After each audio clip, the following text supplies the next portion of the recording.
لو ناويين تحجزوا مصيف في مرسى مطروح استنوا شوفوا الفيديو ده الأول.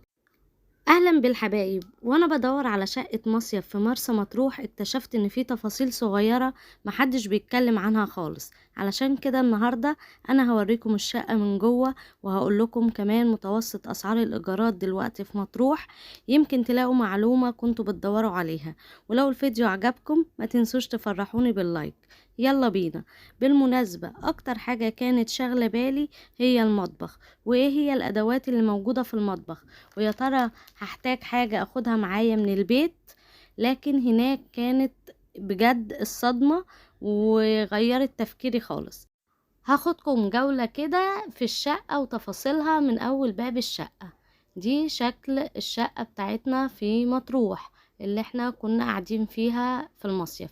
شايفين ده الكراسي، ترابيزة سفرة صغيرة ب6 كراسي. هنا في تلفزيون. حاجة حلوة، احنا انبسطنا قوي ان لقينا الشاشة موجودة. هنا انتريه، هنا تلاجة نوعها نظيف، جديدة حلوة، ممتازة من غير شنكل، لان في راس البر بيكون فيها شنكل مش عارفة ليه. فالتلاجة كويسة وكانت التسقيع بتاعها كويس.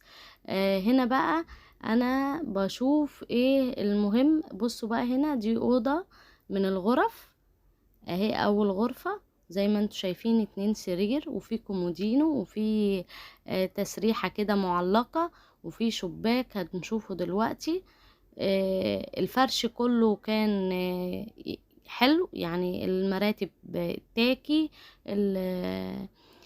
المخدديات والمخدات فايبر، فكانت كويسة ومريحة. وكان في مروحة. هنا هي شكل التسريحة المعلقة دي. هنا الشقة شايفة البحر. هنا في مطروح بيقولوا كده يعتبر قريبة من البحر او على البحر، لان انا شفت فيديوهات كتير الشقق بتبقى يعني في اماكن مش كويسة. وملكمش دعوة. بصوا ده شكل الدولاب. الدولاب كبير يشيل أسرة كاملة يعني. فهترتاحي فيه لو معاكي هدوم وحاجات كتيرة وشماعة وكده. فحلو قوي ونضيف ومفروش وكان حلو قوي. اهم حاجة لو حد هيوريكم شقة قولوله ورينا الفيو تحت، لان في ناس كتيرة الشقق كانت بتشوفها حلوة، بتروح تلاقي المكان تحت فيه حيوانات وبقر ومواشي وحاجات زي كده. طبعا دي بتجيب ريحة وحشة ودبان وناموس وكده، بيكونش احلى حاجة. فاهم حاجة برضو اللي بيصور لك يوريك الشقة كمان خارج الشقة مش جوه الشقة بس. بصوا هنا دي الغرفة التانية برضو بتبص كده جانبي على البحر، وفيها برضو سريرين والتسريحة والدولاب الكبير، وبرضو فيها مروحة برضو كانت ماركة يعني نظيفة حلوة، وفيها ستاير عشان تعزل الضوء لو حد نايم ما يبقاش حاسس بحاجة. وعلى فكرة وفي أباليك وفيها لمض بتنور. وده شكل التويلت حلو معقول. المراية ما كانتش شغالة كانت بعافية. ده بقى أهم حاجة عندي، ده كنت هموت والاقي حد يقولي الشقة بيكون فيها محتويات ايه. بصوا هنا عكس راس البر، راس البر ما بيكونش فيها ادوات مطبخ. هنا قالولنا بيكون فيه في مطروح ادوات مطبخ، بس ايه هي ادوات المطبخ انا معرفش. فانا حابة اركز شوية. شفت فيديوهات كتير واجي عند في المطبخ او اوقف كده الشاشة ما حد الظاهر خالص المطبخ فيه ايه. طب انا عايزة اعرف المطبخ ده هيقضيني، هحتاج حاجة اجيبها معايا. مفيش حد كان بيدلني صراحة. فهقول لكم سريعا ايه اللي بيكون موجود في المطبخ. بيكون موجود 10 معالق، 4 شوك، مغرفة كده كبيرة او معلقة كبيرة، في سكينة، في حاجات تانية هقول لكم عليها. استنوا كمان لما اوريكم احسن جزء في الشقة، ده اللي خلاني اقول لازم تشوفوها. كمان هنا هتلاقوا في المية هنا كانت شغالة كويس قوي. في بعض الاماكن في مطروح بيقولوا ان المية بتبقى ضعيفة وما بتشتغلش طول اليوم. لا هي المية موجودة وكانت قوية، فهنا حلو. بصوا بقى بيبقى فيه 3 مقاسات للحلل مختلفة، وفي طبق لغسيل الخضار والحاجات دي كلها. وفي هنا كان مطبخ طبيعي، بس انا كنت بدور اشوف لو في حاجة تاني. في مصفاية للمكرونة، في هون، في براد شاي، في كنكة قهوة. ده اللي كان موجود. وفي صينية لو هتعملي كيكة ولا حاجة، وفي طاسة. يعني شايفين زي ما انتم شايفين، دي طاسة واللي تحتها صينية، و3 حلل مقاسات مختلفة، وطبق للغسيل الخضرة والكلام ده كله، ومصفاية للمكرونة. دي محتويات المطبخ. وهنا هوريكم كمان الباقي.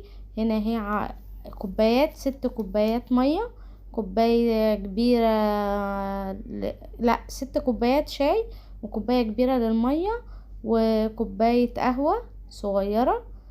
اهو بوريكم شكل الكوبايات. هنا كان في 10 اطباق مختلفة المقاسات وغويط ولا مش غويط، وكان في صينية شاي موجودة. وده بقى ايه، حاجات فاضية، ظرف فاضية. دي احنا جبنا فيها الحاجات اللي كنا جايبينها، مثلا لو جايبة حاجات من البيت ممكن تحطيها في المطبخ، مكرونة، رز، جايبة لو جايبة حاجة من الحاجات ممكن تحطيها فيها. هنا بعدلكم الاطباق، هما كانوا 10، بس بصراحة مش احسن حاجة، بس كويس ان هو موجود. يعني اللي راح راس البر عارف ان راس البر كلها ما فيهاش اي ادوات مطبخ خالص. تتخيلي انت رايحة بالمطبخ كله، فبيبقى برضو الموضوع جامد عليكم. انا عايزة اقول لكم بقى اني يعني انا نفسي اخد المطبخ ده معايا البيت. احنا ليه عندنا في بيوتنا بنجيب 60 60 حلة، و3000 معلقة، و2000 سكينة، والاعداد الكبيرة قوي دي اللي بتكركب لنا المطبخ. انا ما تخيلتش ان الحاجات دي هتقضيني. يعني انا لو هاخدها واشيلها وراحة مواصلات باخد حاجات اكتر من كده بكتير. رغم كده الحاجات قضتنا وكانت تمام. فانا بفكر اعمل مطبخي كده. ده بقى الفيو بتاع الشقة. تحت هنا كافيتريات، هنا بشاور لكم، هنا كافيه وهنا كافيه، وتحت البيت برضو كافيه. وهنا كانت خطوتين بلاقي نفسي في شارع اسكندرية. 3 كافيهات حواليا، وجنبية كمان سوبر ماركت، بس انا كنت لسه داخلة الشقة مش عارفاه. يعني هو على طول تحت البيت برضو. فانتي اهم حاجة بصي وانتي بيوروكي المكان، تشوفي ايه اللي موجود علشان تبقي عارفة انتي هيطلع لك روايح ايه. هنا البوتاجاز 4 شعلة وفرن. انا نفسي اعرف هو مفيش شقة مصيف 5 شعلة، يعني كله 4 شعلة. حتى لو شقة ايه هو 4 شعلة. المهم يا ولاد عشان ما اضيعكمش، اسعار الشقق دلوقتي في مطروح، اللي هيقولك 400 و500 وهياخدوك من عند المحطة، هتروح هتلاقي شقة مش هتعجبك خالص. اقل شقق دلوقتي 1500، وبالذات من يوم 17/7 اللي هو بعد امتحانات بقى. خلاص كده احنا خلصنا امتحانات الثانوية العامة، فده الموسم بدأ. فمن اول بعد نص 7 كده الاسعار بترفع، واللي يقولك غير كده يبقى الشقة مش هتكون كويسة قوي.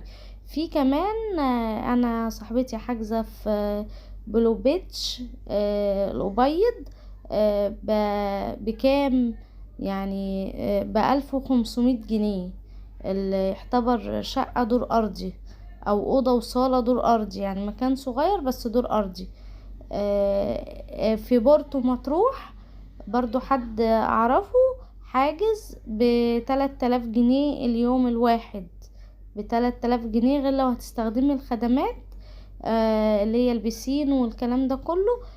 والأقوى ب500، وساعات بيدفعوكي 1000. ده بجانب سعر اليوم، يعني بتدفع المدة كلها لا إما 500 لا إما 1000 جنيه. حبيت أقول لكم رينج الأسعار، ولو الشقق ما بتقلش الحلوة كويسة عن 1500، بالذات دلوقتي. يعني قبل دلوقتي يعني ممكن في 6 تلاقي حاجة ب1000، 1100، 1200.